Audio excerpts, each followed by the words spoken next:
भटकिह अतने कि लौट के आ सको, भटकिह अतने कि लौट के आ सको। ऐसन जन करिह कि मुँह ना देखा सको, ऐसन जन करिह कि मुँह ना देखा सको। बड़ी उम्मीद से लोग कैले बा भरोसा, बड़ी उम्मीद से लोग कैले बा भरोसा। सोच समझ धरिह बाह कि निभा सको। कोड़ा नहीं हेरा से अभिनंदन मरवल के अपना कार्यक्रम जना के नाम खुटा ठोक के पहले तो माफ़ी से शुरुआत करतनी। माफ़ी ऐसे कि काल रुआ लोग के पजरा ना आईनी, खूटा काल ना ठोकाइल, लेकिन ओकरों से बड़ काम रहे जो जरूरी रहे। भोजपुरी के सेवा खातिर वह जानते बनी कि हमरा जब जरूरत महसूस होला आ चाहे कहीं भोजपुरी नजर आवेला तो ओजा माने भर हिक छान के ओकरा के चाभे में तनिको हम पीछे ना हटी।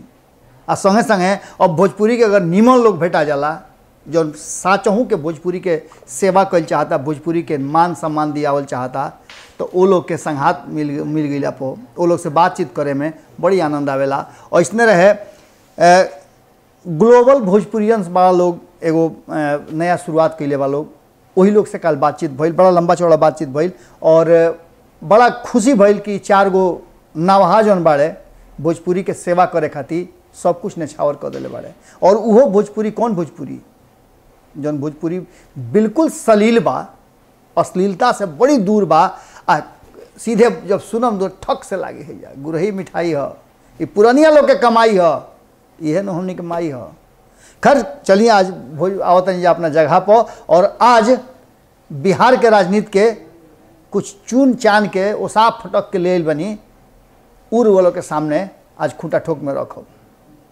आखिर नीतीश कुमार जी भीतरे भीतरे अकुलाइल काहे बाड़न, और ये अकुलाइल से अकुलाहट उनकर देख करके भारतीय जनता पार्टी के संगे संगे लालू प्रसाद, तेजस्वी यादव, चिराग पासवान, जेकर जेकर नाम ले लिए एक लाइने से कांग्रेस सहित सारा लोग ललचा गइल बा। अरे कहीं गिरी तो कहीं जमीनिए पनुआई, छान के खाई जाई। यही तरीका से बिहार के राजनीति में नीतीश कुमार के तनी मनी जहाँ इन्हें उन्हें गोड़ भाराइल बिछलाइल तो बुझ ले कि लोग यही फेरा में बा कि जल्दी से खूंटा गड़ाई। जानते बनी कि जमीन के समस्या हो रहा बा, जनसंख्या इतना ना बढ़ रहा बा कि बढ़ल जनसंख्या खातिर जमीन कहाँ से रुअल है, कोनो रबर तो है ना कि घींच दे। वैसे ही राजनीति में 243 गो जो सीटवा बा ओकरे के लमरा न देव, जितना रुआ लगे बा उतने पर रुआ काम करे के बा और ओकरे जोड़ घटाव करे के बा। 122 गो सीट कैसे आई एकरा इंतजार में पिछला 9 महीना से, 9 महीना में तो रुआ जानते बनी कि बच्चा भी हो जाला। 9 महीना से इंतजार हो रहा बा, रोज कहल जा रहा आज हो जाई, काल हो जाई, परसों हो जाई। एक से एक डॉक्टर अब वैद्य कुल फेल हो गई बाड़े, लेकिन कहिया होई ई केहू के बुझात नहीं खे। अब एकरा खातिर कहल जाला, बहुत पुरान कहावत सुन लो कौरू वालो, जे पुरानिया लोग बा वो लोग से कभी पूछ ले कि चमैन के आगे ढेर ना छिपे। वह स्थिति हो गई बिहार के राजनीति में। और नीतीश कुमार जी के ये अकुलाहट से कई गो ऐसा बात निकल के आ रहा बा जौन से बुझा रहा बा कि बिहार के राजनीति में बहुत सारा परिवर्तन और बहुत सारा चीज़ होके जा रहा बा। जौना में सबसे बड़ चीज़ जौन होके जा रहा बा वो ई बा कि आखिर नीतीश कुमार जी इतना कुलाइल काहे बाड़े, ओकरा पीछे बहुत सारा कारण बा। पहिल का कारण तो ये बा कि नीतीश कुमार कईल कुछ चाहत रहे होत कुछ बा। उनका अपने पार्टी में अभी असमंजस के स्थिति कायम बा। केहू केहू के निकाल के बहरी कईल चाहता, केहू केहू के ढुकावल चाहता। संगठन के लेकर के अब हो रहा बा कि के काम करता, के काम नहीं करत, के या बैठ के कुर्सी तुरता, कुल फैसला हुई। ये परिस्थिति में जौना घड़ी टसन बुरा जबरदस्त चल रहा बा, वो घड़ी ललन सिंह के समीक्षा बैठक करना और इस समीक्षा बैठक इस मामले पर हो रहा बा कि आखिर आवे वाला समय में कौना रास्ता पर देगा पाही रखी जनता दल यूनाइटेड। एक बात तो तय नजर आ रहा बा कि नीतीश कुमार जी भले चाहे जितना भी कुछ कहस, उनका पूरा मन से सहयोग नहीं के मिलत पार्टी के। कारण ओकर बा कि एक आदमी कहता कि प्रधानमंत्री मटेरियल हो तो दूसरा का कहता कि ये सब आलतू फालतू बात हो। लेकिन खैर अब एक आगे रुआ समझ ली कि ललन सिंह के पार्टी पर कब्जा पूरा एकदम खूंटा गाड़ के हो गई बा। अब छाटल फटकल ओसावल बीनल सब तैयारी शुरू हो गई बा। रुआ सुनलियो को भारत लाइव पर कितना गरम रहे है जब जिंदाबाद के नारा लागल है। तो नया अवतार उनकर भइल है जौन कहल जाला कि जगता अवतार। जगता बाबू जैसे अपन लॉ एंड ऑर्डर ऑफिस में कायम रखेले, वैसे ही ललन सिंह भी अब लॉ एंड ऑर्डर कायम रखी हैं और ऑफिस में कार्यालय में केहू जिंदाबाद मुर्दाबाद ना करी। अब यह बात से आगे बढ़ी ललन सिंह और खास करके अगर बात करी तो उपेंद्र कुशवाहा, ये दो लोग पार्टी और संगठन में बड़ा फेरबदल करे के बात कर रहा बा। चर्चा इस शुरू तब भइल जब ललन सिंह राष्ट्रीय अध्यक्ष बनले और आरसीपी सिंह के किनारा देखावल गई। एकरा मतलब बा कि केकरा पर गाजगिरी तो इरुआ समझ गई नहीं। अब एकरा आगे ना बोलब, कारण कि दोनों जना के अपना अपना लोग के समायोजित करे के बा। जब उपेंद्र कुशवाहा आई रहन तौना घड़ी बहुत सारा लोग आवे के रहे और यह चलते पार्टी के अंदर भी भीतरे भीतर पूरा मामला जौन बा औंजा गई बा। एकरा के लेकर के अब आरसीपी सिंह, पहले उपेंद्र कुशवाहा और ललन सिंह के लोग बगल बगल झांकत रहे कि का हुई का करिए आरसीपी सिंह, और आरसीपी सिंह जानते बानी एकदम पूरा मार्शल लॉ लागू कैले रहन। अरे भाई आईएएस अधिकारी रहे हा तो वह जानते बानी कि उनका एडमिनिस्ट्रेशन प्रशासन कैसन हुई। ये लोग राजनीतिक व्यक्ति है, लोग थोड़ा सा 19-20 भी कह लेला लोग, लेकिन वो एकदम टाइट रहन, कौन जाना के फटके ना देते रहन भीरी।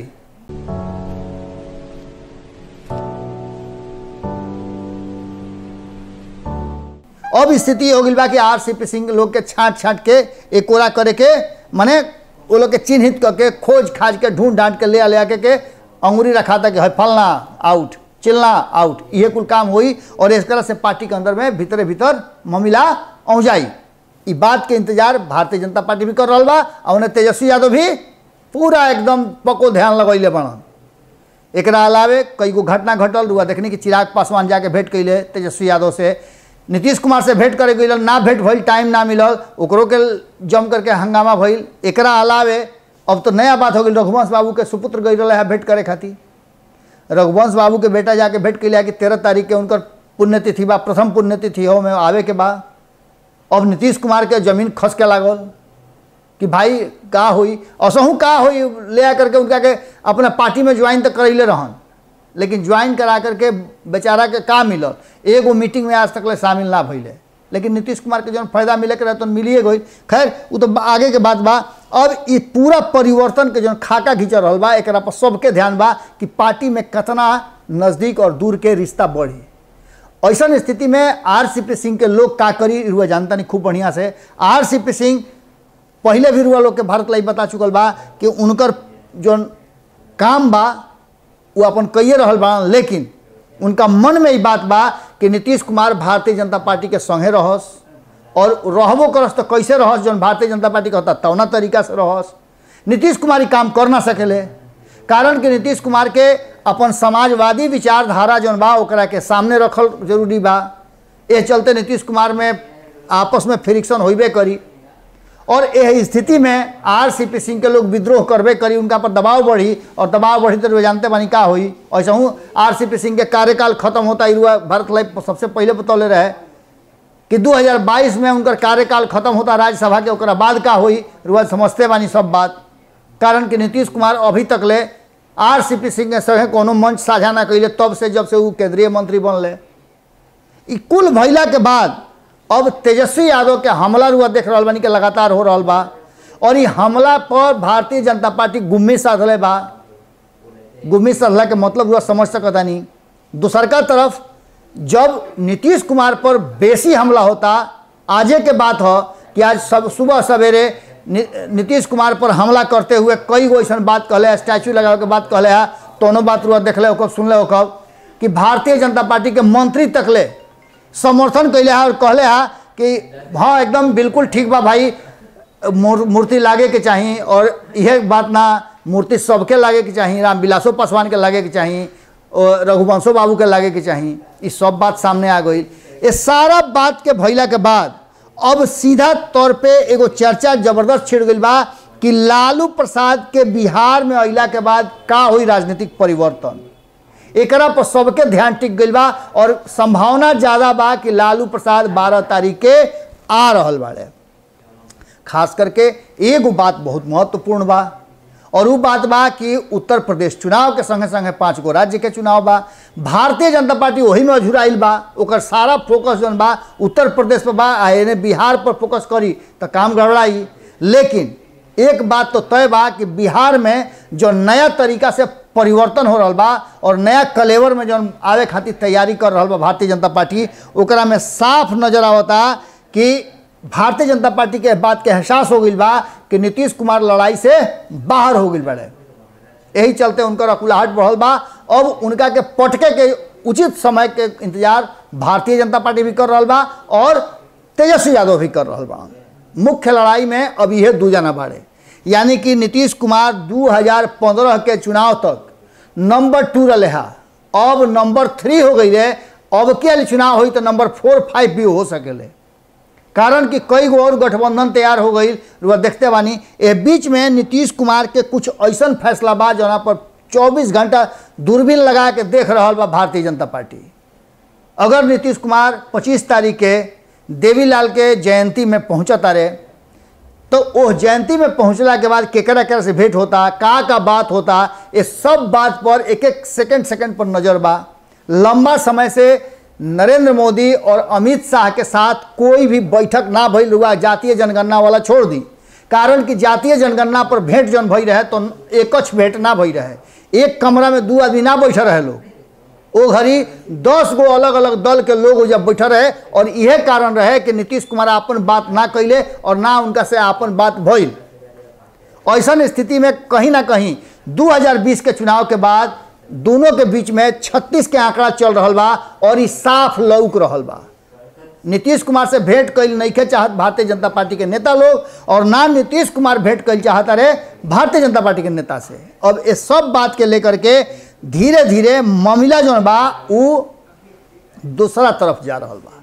2022 के चुनाव से पहले खेला ढेर गड़बड़ाई, जहां एक तरफ नीतीश कुमार लगातार तैयारी कर रहा बड़े जमीन पर लोग से ई जाने खातिर कि उनका से काहे खिसियाइल बा बिहार के जनता, वही दूसरा तरफ जौना तरीका से पार्टी के भीतर विद्रोह हो रहा बा ओकरा के संहारे में नीतीश कुमार वर्तमान परिस्थिति में पूरी तरह से सेट निखन भइल।